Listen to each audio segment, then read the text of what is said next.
That's a very important question. Finance is at the center of the solution on climate.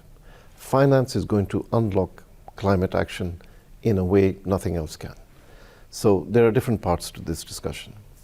There have been a lot of commitments on financing from developed countries in previous COPs that have not been fulfilled. True. That has created a climate of mistrust in the climate negotiations. If we are going to have positive outcomes on climate negotiations, we need to restore that trust.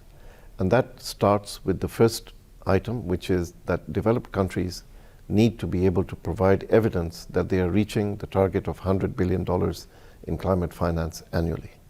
We have made that a very strong part of the COP platform. We have made that demand to developed economies. They understand the importance of doing this, and we're confident that we will be going very much in that direction. So hopefully we will be able to achieve that.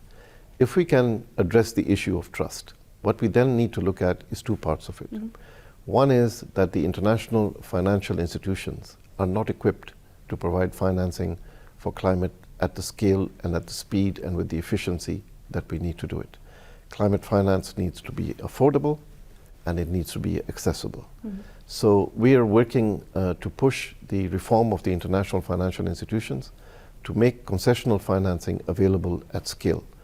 Concessional financing is important in one way, which is that it is the enabling condition to allow private capital to flow much more at scale into climate action.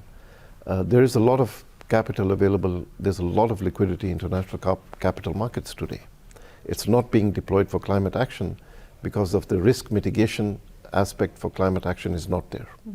So international financial institutions have to be able to provide that, but governments need to be able to provide the enabling environment for investment to be successful.